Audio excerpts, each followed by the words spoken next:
Je vous présente le podcast Ancrer sa vie, un podcast pour vous partager mes inspirations, mes conseils, mes questions et mes réflexions sur la thématique de l'écriture, un moyen si précieux pour se dire, se révéler et se relier au monde des vivants. Ancrer sa vie avec des mots, des phrases et des silences, tisser des boucles et des points-virgules pour essayer de remettre du sens dans le chaos et tenter de faire émerger ce monde nouveau. Voilà un peu l'idée de ces capsules audio. Écrire est un pouvoir précieux qui ne devrait pas être réservé qu'aux auteurs, ni à ceux qui se pensent ou se disent poètes. C'est pourquoi ce podcast s'accompagne d'ateliers d'écriture mensuels pour encourager chacun à reprendre la plume et écrire sa propre histoire. Bonne écoute! Bonjour à tous et bienvenue dans ce nouveau podcast Ancrer sa vie. Un épisode aujourd'hui pour vous parler de la page blanche. Donc c'est un des thèmes d'un atelier qu'on va pouvoir faire ensemble qui sera accessible en replay pour tous ceux qui voudront travailler cette thématique. L'idée de la page blanche, je vais vous la poser comme ça. Quand vous vous imaginez devant une feuille blanche devant vous, qu'est-ce que ça vous fait, le premier sentiment que vous avez à vous imaginer comme ça, peut-être avec un stylo devant votre ordinateur? Il y a du vide, il y a du rien, il y a toute une possibilité, un territoire tout nouveau à réinventer, comme un peintre face à son tableau blanc finalement. Et vous, qu'est-ce que ça vous fait? Alors c'est une question que j'ai posée à des adultes, à des ados, à des enfants. Pour certains, il y aura de l'angoisse. Qu'est-ce que je vais bien pouvoir y faire? D'autres, de la colère et de la frustration. J'avais plein d'idées et là je suis devant et il n'y a rien qui sort. Et d'autres aussi de l'impatience et peut-être de la perte de confiance. Et si je gâche tout? Et si là, en fait, c'est l'occasion pour moi de réaliser la plus belle œuvre d'art, et si là, en fait, ce qui sort, c'est pas à la hauteur de ce que je voudrais, donc une pression supplémentaire qu'on se rajouterait. Je trouve cette thématique de la page blanche hyper intéressante, notamment quand on l'aborde en début d'année. Vous savez, on invite beaucoup chacun à se poser, faire le bilan en fin d'année et peut-être visualiser le meilleur, ce qu'on a envie de semer dans la nouvelle année. Là, en janvier, c'est aussi l'occasion pour nous d'écrire alors notre propre histoire. J'aime bien rappeler que ça soit aux ados ou aux adultes que nous sommes les héros de notre propre histoire. C'est nous qui tenons la plume, c'est nous qui sommes garants de l'encre qu'on va pouvoir y dépenser pour écrire, pour nos aventures, nos surprises, trouver nos ressources aussi pour faire face à ces aléas du quotidien. Et donc quand on se pose devant notre feuille blanche d'une nouvelle année par exemple, d'un nouveau cycle, ça peut angoisser. C'est pas obligatoire, mais ça peut. Et donc je trouve intéressant que de partir de ce point de vue-là, de cet espace de liberté qui peut aussi parfois nous enfermer. Alors pour travailler cette thématique, en atelier, on va le travailler en plusieurs temps. Là, je vous invite, vous déjà, à prendre une feuille blanche et peut-être c'est ce qu'on appelle l'écriture intuitive, à écrire des mots, des bouts de phrases, des phrases entières si ça sort, pour voir un peu ce qui émerge aujourd'hui. En fait, on parle aussi de miracle morning de temps en temps, chaque jour commencer par une page blanche.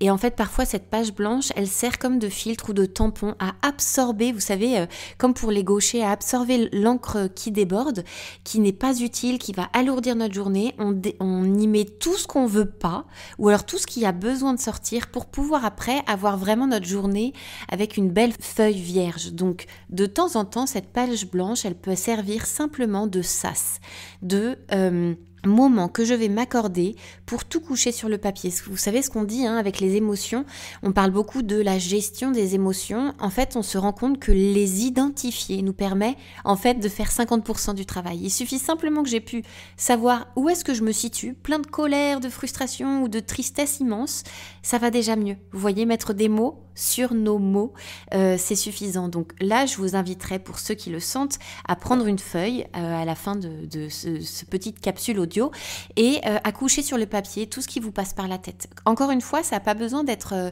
de belles phrases toutes construites, ça n'a pas besoin d'être des mots très savants, c'est simplement en fait je vais me servir comme quand je prends ma douche le matin, j'enlève ou alors le soir on enlève les impuretés, on se lave, on nettoie, là c'est pareil.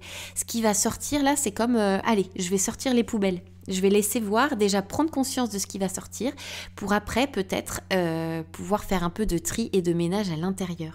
En atelier avec les ados la dernière fois, on a fait le même exercice avec le dessin. Pour reprendre la métaphore du peintre devant sa toile, Par où commencer? Est-ce que je dessine le milieu? Quelle couleur je vais choisir?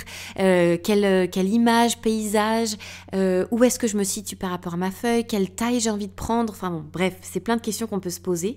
Et donc, en effet, ça peut angoisser. Ce qui peut être intéressant quand on le fait par le dessin, c'est non pas de donner une feuille, par exemple, A4, mais de dessiner plein de petits ronds sur cette feuille. Alors, moi, je distribue des feuilles avec une trentaine de cercles et je laisse pendant 1 minute chacun dessiner le plus possible de choses dedans. C'est-à-dire qu'on va passer d'une immense feuille blanche à plein de petits bouts.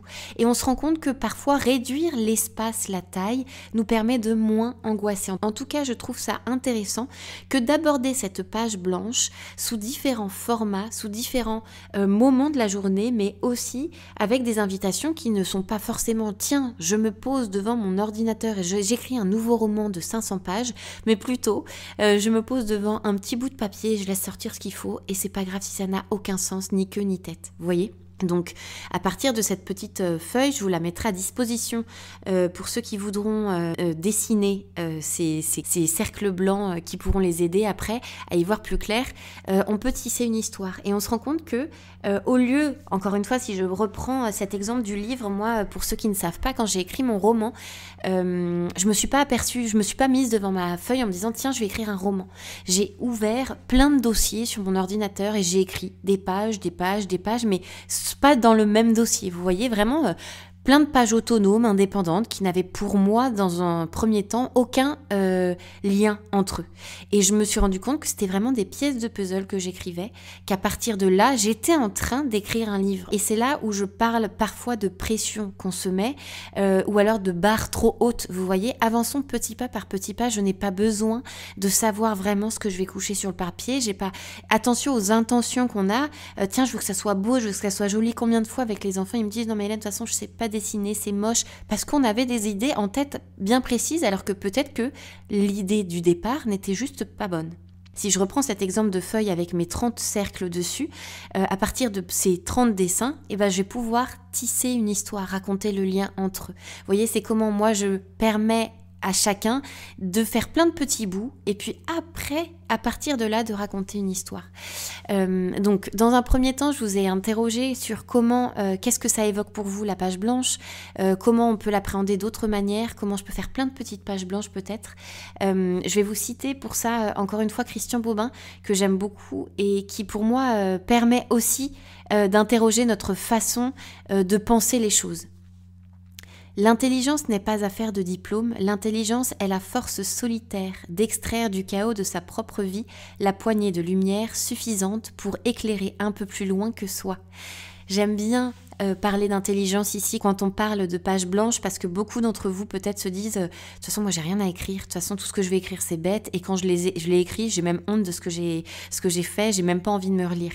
N'oublions pas que l'intelligence elle nous ressemble, il y a plein de manières d'être au monde et il y a l'intelligence elle s'exprime avec plein de couleurs, plein d'outils. Quand on parle d'intelligence ici, c'est vraiment d'extraire le chaos de sa propre vie. Vous voyez, je vais utiliser le mode, l'outil qui va plus me parler pour pouvoir essayer d'y voir plus clair, de remettre du sens. C'est pour ça qu'on parle un peu des douches de lumière avec les enfants. Moi, je leur dis, voyez, imaginez que vous avez une douche de lumière qui passe à travers vous et ça enlève toutes les tensions, ça enlève toutes les émotions qui sont trop lourdes. Et on se sent bien. Le sport, ça fait ça. La méditation, ça fait ça. C'est pareil pour l'écriture. L'écriture, c'est un temps que je prends vraiment entre parenthèses dans mon quotidien mouvementé et j'essaye vraiment de coucher sur le papier vous voyez, c'est vraiment des taches d'encre.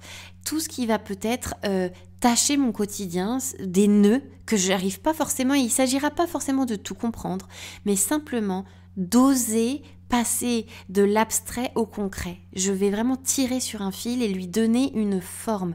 C'est pour ça, encore une fois, que je prends l'exemple aussi du dessin. Vous n'avez pas besoin, si l'écriture c'est encore un peu délicat pour vous, prenez une feuille blanche et écrivez.